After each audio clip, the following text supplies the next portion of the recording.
Welcome back. This is Lou at White and Dan Lachindra on the telephone here.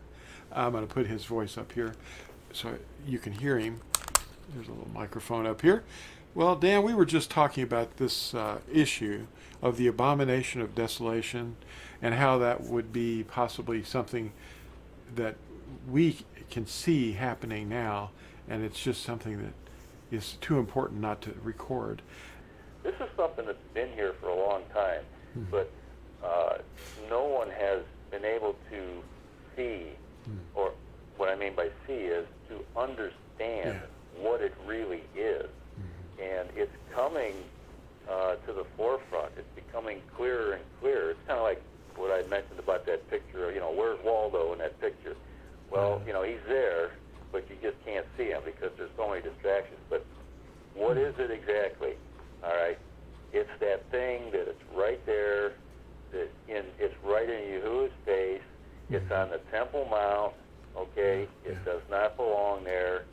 Yahuwah put his name on that place, and there's somebody else trying to claim ownership and putting their dome on that rock, and that's not something you do. So this is something that's going to be coming right to the forefront here. I think pretty quick because it's getting down to the last straw. We were just talking about the 4 blood moons too, and how people are saying, I know something.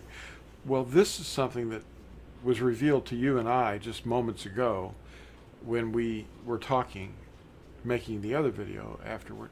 And when you think about prophecy, that's something that's written down. It's not something it's something that comes into your mind as an interpretation, but this is a real thing. It's a physical object, and it has a problem. And if you back up and you think, well, what was the beginning of this, the birth pangs? When did the distress actually start? Wouldn't it have been when the people were screaming and dying from being burned alive inside the temple, and the gold was melting into the cracks, and every stone was removed by the soldiers in 70 CE? Wouldn't that have been the beginning of, and Yahusha was weeping over Jerusalem when he was knowing that was going to happen, and he said, "Oh, Jerusalem, Jerusalem, if only." And they were burned. The city was destroyed. Titus and Vespasian's army absolutely obliterated all these beautiful things, but destroyed the people, scattered them. And the emblem of this event is stored away in a place called Rome, Italy. It's inside the Arch of Titus. There was 2 arches, but one's gone. That was Vespasian's. But Titus's arch has a picture of the Roman soldiers carrying the menorah away. The menorah, the Torah, the symbol of the Torah. Symbol of the Torah, yep. Yeah, that would be the beginning, in my opinion, of the beginning of the distress. And then the great distress would have been prophesied by Yahusha when he said that in the last days there's going to be a great distress, and it's going to be so severe, and if that wasn't severe, this is going to be all over the world. But when you see the abomination that lays waste standing where it should not be, it's already built. It's not being built, but when you recognize it, at that point, you're going to be seeing horrible things happening. And that's what, Matthew chapter 24 and Yashayahu or Isaiah chapter 25 and 24 are both about. 24, 25, and Matthew and Amos and a lot of the prophets. This is serious. There's a physical aspect to it and a spiritual aspect to it. And the spiritual aspect basically is Yahuwah put his name on a certain piece of real estate, and we have someone else who's trying to come in there and claim ownership there. That's a no-no. And then we have the physical capabilities of technology today with nuclear weapons and all that, and it doesn't matter who pushes a button first or who does what to who. The fact is that it involves that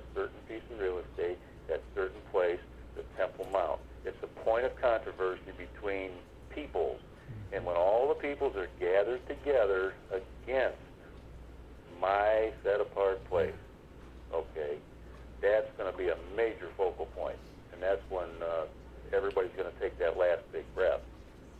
And that's kind of what I see coming too. Me too. But, yeah. you know, are the people out there, okay, are Christians talking about this?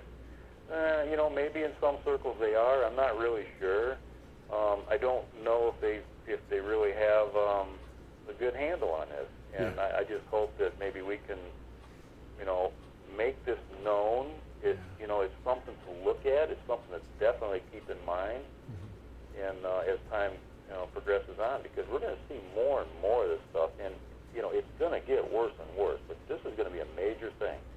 Yeah. And like you mentioned, the 4 blood moons. I mean, you know, we can go off on flights of fancy and all that sort of thing too, but that doesn't get us anywhere. Yeah. But I think this is important, you know, Yeah. what we're talking about. And you remember the prophet that talked about the fire pot among sheaves, that Jerusalem would be like a fire pot among sheaves, and it would burn up all the people around it, but Yehuda would be unscathed, and that's because his hand is over them for protection, and whatever they're doing, it's absorbed, but everybody around them, and it's not good for them. But that's it's also mentioned in is it Zechariah chapter 14. If you read 12 through 14, those chapters, you get a full picture of the last days and what's going to happen. And there's a fire pot involved. Yes, yeah, I remember. And the surrounding peoples are burned up. It says that, burned up. Yeah. Well, and it also says too that Yahusha said, if these days were not cut short, no flesh would survive. Yeah, he's talking about everyone on earth is going to be. Yeah, the whole ball. Yeah. Well, a lot of the media right now are holding this stuff back. In fact, they're opposed to Yahuwah's people.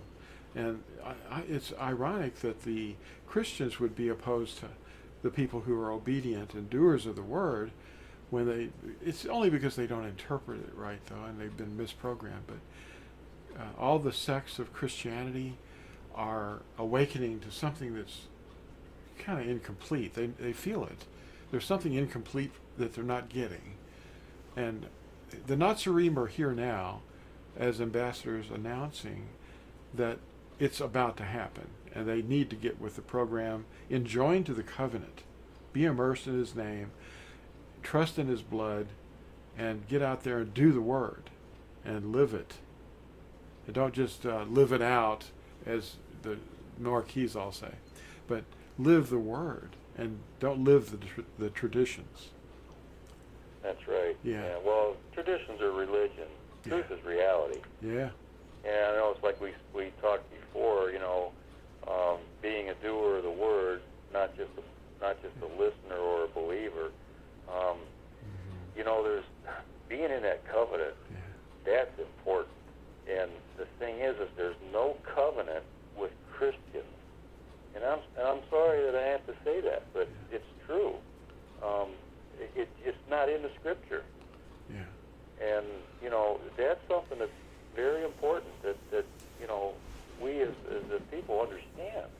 And we need to do what needs to be done to get in that covenant with Yahuwah. Yeah. Radically accept it and just start doing it. You know, there were 2 sons that Yahusha gave an example of. One was told to do something, and the other one was told to do the same thing. And one said, "Yes, Father, I'm out there. I'm doing it. You bet. I'm going to spend my day doing exactly what you like." And then he went and didn't do it. Well, the other son said, "Father, I don't really want to. I don't think I want to today. I'm not going to do it." But he later came to his senses and said, I think I'm going to do that because I know my dad likes it. So he did it. And then he asked the teachers of the law, which son obeyed his father? And it's real obvious. All you have to do is, it doesn't matter how you feel at the moment. It's a matter of what do you, forget your feelings. Just radically accept the commandments and say, I don't really want to do these, but for some reason I should do them because my dad wants me to.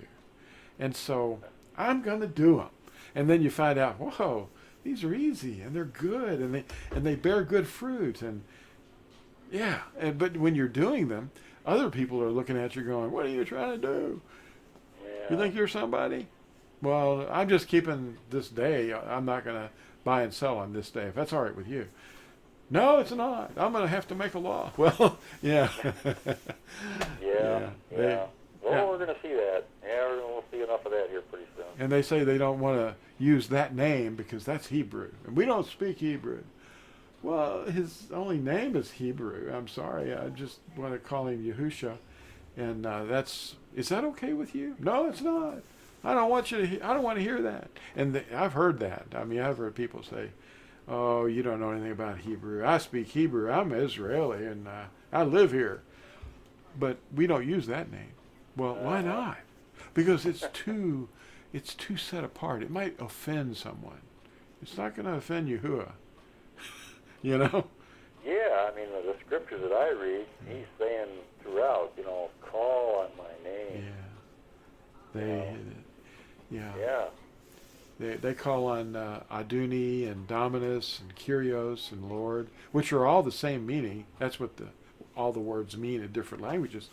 But we don't call him by some sky deity that Nimrod used to turn into. That would be a good thing to do. No, but I think that prophetically, we need to open our eyes to the object that's on that Temple Mount and ask ourselves what that is. Look up this word. I'm going to put the word Shiva Lingam right down on the screen here. All you have to do is Google this word.